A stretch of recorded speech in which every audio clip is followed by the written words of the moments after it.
할렐루야. 하나님의 크고 놀라우신 은혜가 이 시간 여러분 모두에게 충만하시기를 축복합니다. 오늘 우리가 읽은 말씀을 중심으로 새로운 길을 열기 위하여 이런 제목으로 함께 말씀 가운데 은혜를 나누고자 합니다.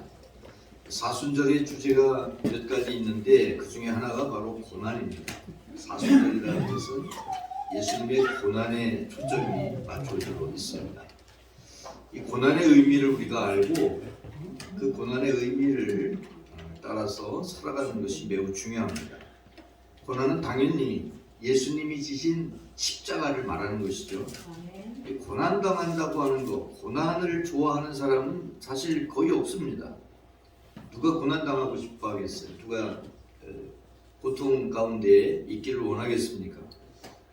예수님도 마찬가지죠. 예수님이 고난당하는 것이 좋아서 고난을 즐기고 그래서 고난당하신 게 아니죠. 바로 하나님의 뜻을 이루기 위해서 우리를 구원하는 구원사역을 감당하기 위해서 고난을 스스로 당하신 것을 볼 수 있습니다. 그리고 그 고난, 십자가라고 하는 것은 죽음을 얘기하는 것이고 피 흘림을 얘기하는 것입니다. 예수님이 왜 피를 흘리셔야 했을까? 히브리서 9장 22절 말씀을 보면 율법을 따라 거의 모든 물건이 피로써 정결하게 되나니 뭐가 없으면 피 흘림이 없으면 죄 사함이 없다. 이것이 바로 구약의 희생제도, 구약의 제사제도가 바로 이것에 근거한 것입니다. 바로 동물이 우리를 위하여 동물의 피를 흘림으로 우리가 죄 사함을 얻는 것이 바로 희생제도, 번제든 또 화목제든 속건제든 속죄제든 이런 모든 게 다 피를 흘림으로써 바로 화해하게 되고 또 죄의 씻음을 받게 되고 우리의 죄를 속하게 되는 이 피 흘림이 없은즉 사함이 없다고 하는 이 말씀 때문에 예수님께서는 십자가에 달려 고난을 당하시고 바로 피를 흘리시는데 정말 모든 피를 다 쏟으시는 피와 물이 다 쏟아졌다고 말씀하고 있잖아요. 모든 피를 쏟으심으로 우리의 죄를 단번에 사하시는 그런 역사를 이루어내신 것을 볼 수 있습니다. 그래서 바로 이 피 흘림이, 이 예수님의 십자가 고난이 새로운 길을 만든 것이라는 사실입니다. 주님이 그래서 말씀하시는데 뭐라고 말씀하시냐면 요한복음 14장 6절 말씀에 보면 내가 곧 길이다. 바로 새로운 길을 여신 거예요. 그래서 나로 말미암지 않고는 누구에게 올 수가 없어요? 아버지께, 하나님께 이를 수가 없다. 하나님께 나아가는 길은 바로 예수 그리스도밖에 없다라고 하는 선언을 하신 것을 볼 수 있습니다. 예수님이 걸어가신 고난의 길, 그 고난의 길이 곧 우리에게는, 나에게는 구원의 길이 된다는 사실입니다. 바로 예수님이 고난의 길을 걸어가셨기 때문에 우리는 생명의 길을 걸어갈 수 있게 되었다는 사실입니다. 예수님이 열어놓으신 이 세 길만이 우리가 걸어가야 될 길이고 바로 그 길만이 우리를 구원하는 길이라는 사실입니다. 다른 길이 있다면 다른 길로도 갈 수 있겠죠. 우리가 인천을 나가려고 할 때 몇 가지 방법이 있을까요? 중구청을 지금 여기도 있지만 중구청에 간다 그러면 어떻게 갈 수 있어요? 영종대교를 통해서 갈 수 있습니다. 또요? 인천대교로도 갈 수 있어요. 또요? 배로도 갈 수가 있어요. 그죠? 선택할 수가 있어요. 그럼 내가 어느 길로 갈 거냐? 선택해서 가면 됩니다. 그런데 우리가 구원받는 길, 우리가 하나님 아버지 앞에 갈 수 있는 길은 선택할 수 있는 길이 없어요. 예수님이 만들어 놓으신 그 고난의 길을 통하여 만들어 놓으신 구원의 길밖에, 생명의 길밖에 다른 길이 없다는 것입니다. 사도행전 4장 12절 말씀에 보면 다른 이로서는 구원을 받을 수 없나니 구원을 받을 만한 다른 이름을 주신 일이 없어요. 바로 여기에 우리는 선택의 여지가 없이 바로 이 길을 가야 된다고 하는 사실입니다. 이 구원의 길, 생명의 길, 주님께서 고난을 통하여 십자가를 통하여 피 흘림을 통하여 열어놓으신 이 생명의 길, 구원의 길을 가지 않으면 안 된다는 것입니다. 그래서 우리는 예수님이 만드신 구원의 길을 가는 것입니다. 우리는 주님을 따르는 제자의 삶을 살아가는 것입니다. 그래서 제자들이 오늘 말씀해 보면 제자들이 바로 새로운 길을 열기 위해서 제자들이 무엇을 해야 되는가? 바로 제자는 주님을 위해서 무엇을 해야 되는가 하는 것을 생각하며 이 고난, 특별히 고난과 관계되어 있는 사순절에 다음 주가 지나면 고난주간인데 고난주간에 정말 내가 주님을 위해서 나에게 생명의 길을 열어놓으시고 구원의 길을 열어놓으시고 새로운 삶을 열어놓으신 그 주님을 위해서 어떻게 행할 것인가 하는 것을 생각해 보아야 한다는 사실입니다. 첫 번째로 함께 나눌 말씀은 제자는 주님을 위해 할 일을 해야 된다는 사실입니다. 오늘 우리가 읽은 말씀 2절 말씀에 보면 예수님을 위한 잔치를 하고 있는 것을 볼 수 있습니다. 예수를 위하여 잔치를 할세. 이 잔치는 왜 벌어진 잔치냐 하면 바로 나사로가 병들어서 죽죠. 예수님 오셔서 좀 병든 나사로를 살려주세요. 사랑하시는 네가 병들었는데 와서 고쳐주세요 라고 마리아와 마르다가 요청했지만 예수님께서 좀 늦게 가시죠. 이미 이 나사로가 죽었어요. 이 무덤에 묻혔어요. 그 묻혀있는 그 무덤에 이렇게 안장해 놓은 그 나사로를 향해서 예수님께서 무덤 문을 열라. 그리고 나사로야 나오라. 이렇게 외치시죠. 그 외침이 바로 나사로에게 생명의 외침이 되었고 다시 사는 부활의 외침이 되는 것을 볼 수 있습니다. 그래서 나사로가 다 동요져 있는 상태로 그 상태로 예수님 앞에 나오는, 그래서 나사로가 살아나는 역사가 일어나게 된 것을 볼 수 있습니다. 이게 11장에 있는 내용이에요. 이 일이 있고 나서 바로 예수님께서 그 나사로를 다시 살려준 것이 얼마나 감사해요. 너무나 고맙잖아요. 그래서 나사로의 두 동생, 여동생이 있는데 마르다와 마리아가 예수님을 위하여 바로 잔치를 하고 있습니다. 이것이 바로 베다니인데 베다니는 예루살렘에서 멀지 않은 곳에 있습니다. 바로 이 마리아와 마르다가 준비한 이 잔치, 어떻게 보면 이제 예수님이 곧 십자가에 달리셔야 되는데 고난을 당하셔야 되는데 이 십자가 고난을 앞두고 잔치한다고 하는 것이 어떻게 보면 잘 어울리지 않는 것 같아요. 예수님이 고난당하시는데 그 고난당하실 예수님, 이게 모르죠. 제자들은 사실 잘 모릅니다. 마리아도 모르고 마르다도 모르고 나사로도 몰라요. 다른 제자들도 이런 고난에 대해서 별로 생각하고 있지 않습니다. 알지 못해요. 모르긴 하지만 우리가 볼 때 이제 좀 있으면 예수님께서 고난당하셔야 됩니다. 예수님께서 십자가에 달리셔야 되고 십자가에서 돌아가셔야 됩니다. 그런 상황인데 잔치를 한다고 하는 게 잘 어울리지 않는 것 같아요. 그런데 우리가 한편으로 생각해야 되는 게 있는데 뭐냐 하면 바로 예수님이 고난당하신 그 사건이 예수님 자신에게는 엄청난 고통이었지만 우리에게는 생명의 길을 여신 정말 기쁜 일이기도 하다는 사실입니다. 물론 예수님이 고난당하신 것을 우리가 기뻐한다는 의미는 아니지만 예수님이 고난당하심으로 말미암아 우리에게 생명의 길이 열렸다고 하는 것은 얼마나 놀랍고 기쁜 일인지 모릅니다. 주님의 고난이 우리에게 기쁨이 된다고 하는 역설적인 진리라고 얘기하는데 역설적인 진리가 그 속에 담겨져 있는 것입니다. 마르다는 정말 주님을 위해서 최선을 다해 잔치를 열고 있습니다. 우리도 마찬가지죠. 우리가 주님을 위해서 잔치를 열어야 한다는 것이 아니라 주님을 따르는 제자이기에 주님을 위해서 내가 무엇을 할 것인가, 내가 할 수 있는 일이 있다고 하면 최선을 다해서 주님을 위해서 내가 해야 할 일을 해야 된다는 사실. 내가 무엇을 해야 되는가, 정말 나를 위해서 고난당하신 주님을 위해서 무엇을 해야 되는가, 나에게 생명의 길을 열어놓으신 주님을 위해서 무엇을 해야 되는가, 나에게 구원의 길을 열어놓으신 나를 새로운 피조물로 바꾸어 주시는 그 놀라운 은혜를 베풀어 주신 주님을 위해서 내가 무엇을 해야 될 것인가, 그것을 찾아야 되고 그것을 찾았다고 하면 그 일을 위해서, 주님을 위해서 그 일을 최선을 다해서 해야 된다는 사실입니다. 두 번째는 주님은 제자라고 하는 게 뭐냐, 제자는 주님을 진심으로 사랑하는 사람이어야 한다는 사실입니다. 오늘 우리가 읽은 말씀에 보면 마리아는 잔치 자리에 하나의 이벤트, 요즘 얘기로 하면 이벤트를 준비합니다. 다른 사람들은 몰랐던 깜짝 이벤트죠. 아주 비싼 향유를 3절 말씀 한번 보세요.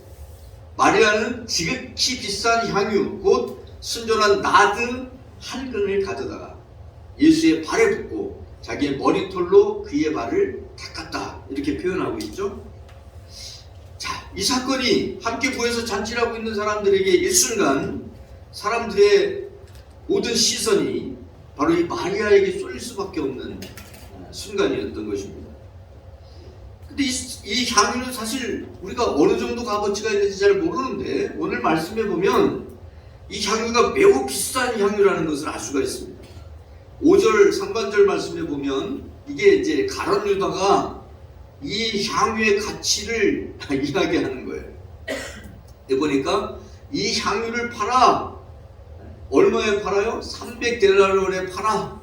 그것을 가난한 자들에게 줘야 되지 않냐라고 하는 말씀인데 이 향유의 가치가 300데나리온 정도 된다. 순전한 나드 한 근인데 한 근이라고 하면 한 300g, 400g 되는 그 정도의 많은 양은 아닌데도 이게 300데나리온이 된다. 300데나리온? 데나리온 하면 또 이게 무슨 말인가 여러분이 궁금하실 수 있을 텐데 한 데나리온이라고 하는 게 성인 남자가 하루 일해서 벌 수 있는 하루 품삯이에요. 이 데나리온은 은전입니다. 은전. 은으로 만든 거예요.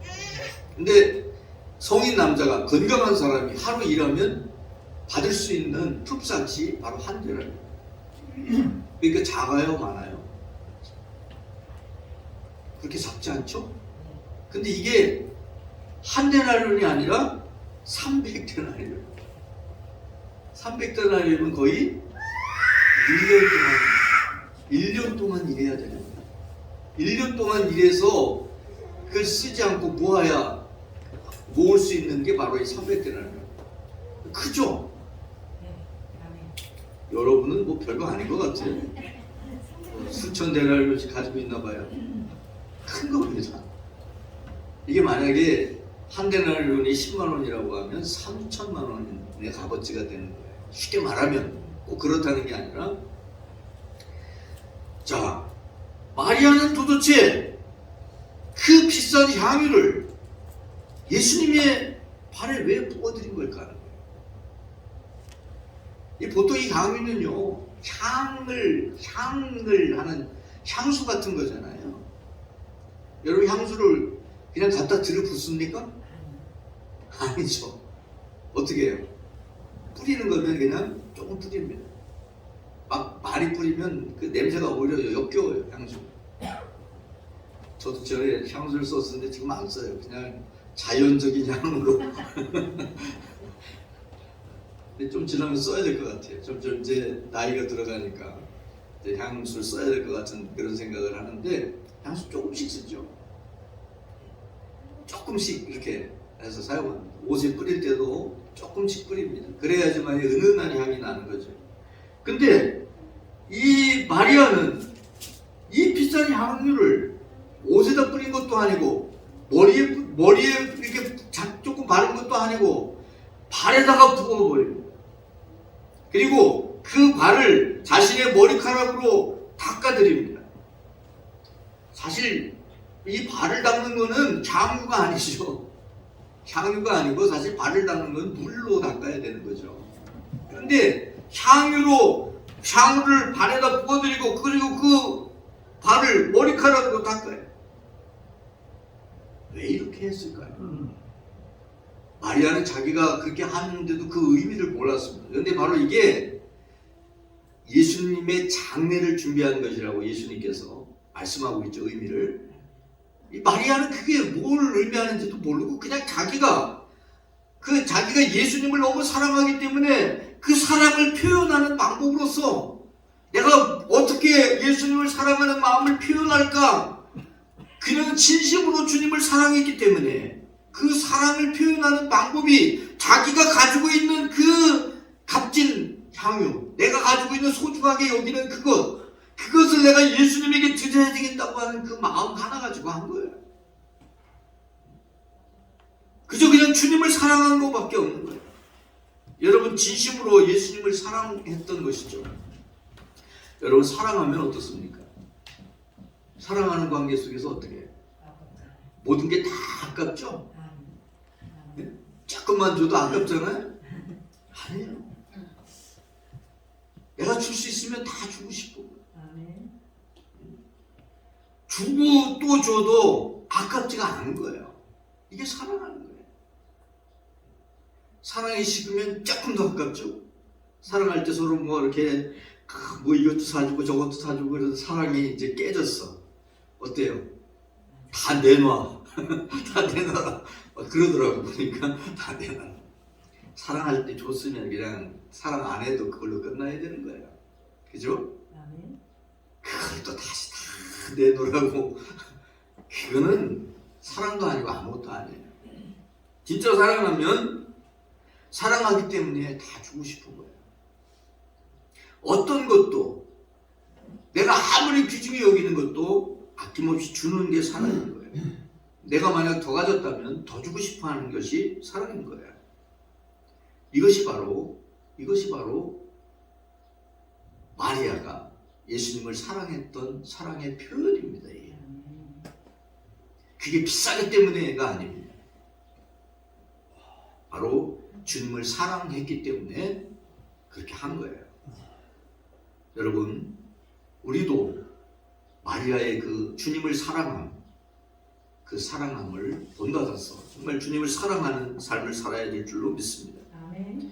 세 번째는 제자는 본분에 충실해야 한다는 사실입니다.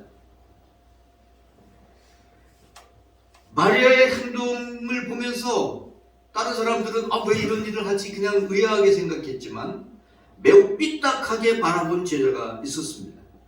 바로 가룟 유다라고 하는 제자였습니다. 그는 예수님을 생각하지 않아요. 마리아가 왜 저런 일을 했는지 마리아의 입장도 한 번도 생각해 보지 않아요. 그는 그저 마리아를 꾸짖어요.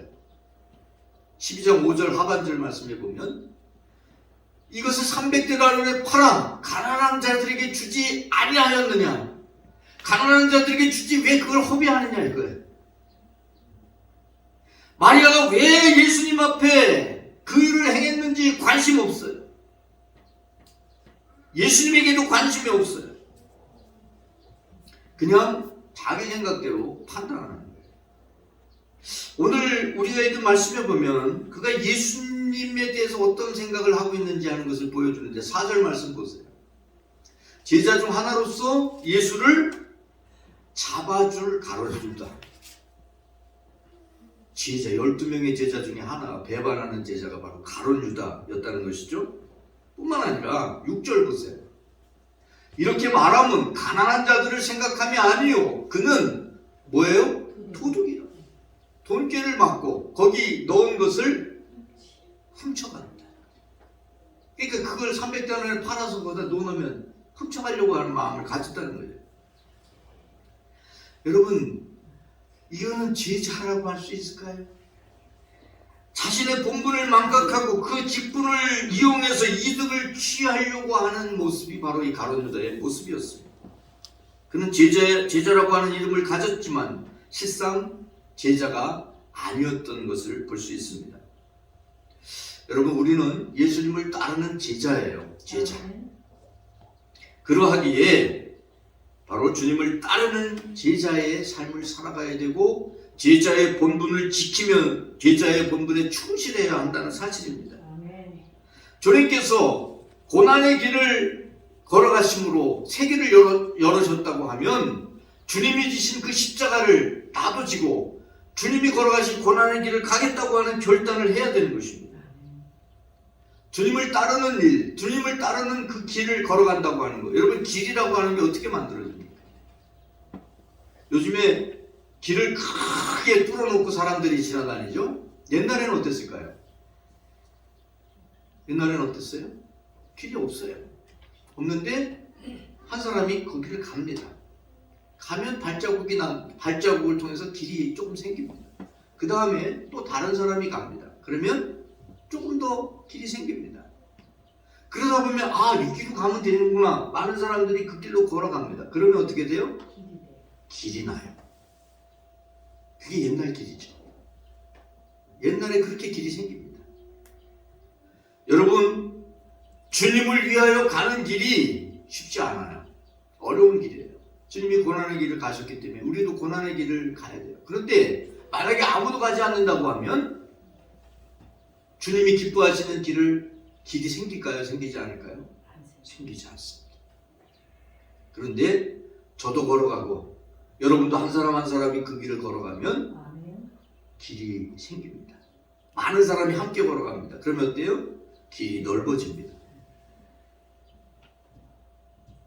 그리고 그 길이 많은 사람들이 자연스럽게 갈 수 있는 길이 돼요. 그런데 아무도 가지 않는다고 하면 주님이 기뻐하시는 그 길이 열리지 않는다고 하는 사실입니다. 우리는 길을 만드는 사람이 아니라 주님이 만들어 놓은 길을 가는 사람입니다. 그런데 그 길을 가는 것이 결코 쉽지 않습니다. 마태복음 7장 13절 14절 말씀해 보니까 좁은 문으로 들어가라. 생명으로 인도하는 문은 좁고 그 길이 어떻다고요? 협착하다 그랬습니다. 협착하여 찾는 자가 적다. 여러분, 협착하다는 말을 우리가 잘 사용하지 않습니다. 그런데 척추가 아픈 사람들은 알아요. 척추관 협착증. 그래서 척추가 이렇게 붙어서 가운데 디스크가 있는데 디스크를 눌러가지고, 그래서 이게 협착이 일어나면 굉장히 고통스럽죠. 협착하다는 말을 거기 사용하는데, 이 협착하다고 하는 말은 좁고 험난하다는 뜻이에요. 분명히 생명으로 인도하는 문인데, 생명으로 인도하는 그 길인데, 그 길을 따라가려면 좁고 험난한 길을 가야 된다고 하는 사실입니다. 가시밭길이 될 수 있다는 것이죠. 그러나 주님이 가신 길이기 때문에 우리도 가야 한다는 것입니다. 그 길이 새 길이요 생명의 길이라는 것을 사람들은 알지 못합니다. 그러나 우리는 가야 됩니다. 또 뿐만 아니라 우리는 그 길을 가는데 내가 선택해서 갈 수 있는 선택의 여지가 있는 것이 아니라는 것입니다. 사실은요, 우리에게 선택권이 없어요. 선택권이 없어요. 그 길을 가야만 살아요. 그 길을 가야만 영생을 얻어요. 그 길을 가야만 천국으로 갈 수 있어요. 신명기 30장 19절 말씀 보니까 내가 생명과 사망과 복과 저주를 내 앞에 두었은즉 너와 네 자손이 어떻게 하기 위해서? 살기 위해서 뭘 택해요? 생명을 택해야 돼요. 내 앞에 생명이 있고 사망이 있는데 어느 것을 택할까 고민할 여지가 있을까요? 없어요. 생명 택해야 돼요. 내 앞에 복이 있고 저주가 있는데 어느 것을 택할까 우리가 고민합니까? 아니에요. 복을 택해야 돼요. 우리 앞에 구원의 길이 있다고 하면, 우리 앞에 생명의 길이 있다고 하면, 우리 앞에 하나님 앞으로 갈 수 있는 길이 있다고 하면 우리는 선택할 여지가 없어요. 우리는 그냥 그 길을 가야 되는 거예요. 그 길을 가야 그 길이 생명의 길이고, 그 길을 가야 그것이 영생의 길이고, 그 길을 가야 그 길이 바로 하나님 앞에 가는 길이기 때문에, 설령 그 길이 좁고 그 길이 협착할지라도 우리는 선택의 여지가 없는 거예요. 우리는 그 길을 가야 되는 거예요. 주님이 가신 그 길, 주님이 열어놓으신 그 길, 그 길을 우리가 한 발짝 한 발짝 내딛기 시작할 때, 우리 모두가 함께 걸어갈 때 그 길이 협착하고 좁은 길이지만 그렇지만은 않다고 하는 거예요. 함께 가는 사람이 있으면, 어려운 길이라도 함께 가는 사람이 있으면 그게 훨씬 수월할 수 있다는 거예요. 사랑하는 성도 여러분, 주님이 열어놓으신 구원의 길, 생명의 길, 그 길을 열기 위해서 주님은 피 흘리셨어요. 그리고 그 길을 열어놓으셨어요. 우리도 그 길을 걸어가는, 주님을 따라 걸어가는 우리 모두가 되어야 할 줄로 믿습니다. 우리 기도하겠습니다. 거룩하신 아버지 하나님, 하나님의 그 놀라우신 은혜와 사랑을 감사합니다. 새로운 길, 구원의 길, 생명의 길, 새로운 피조물이 되는 길, 천국에 이르는 길을 주님께서 만들어 놓으셨습니다. 하나님 그 길을 만들어 놓으시면 얼마나 감사하고 감사한지 모릅니다. 하나님 저희들이 주님을 따르는 제자로서 그 길을 가게 하여 주옵소서. 길 진리 생명 되신 예수님의 이름으로 기도 올립니다. 아멘.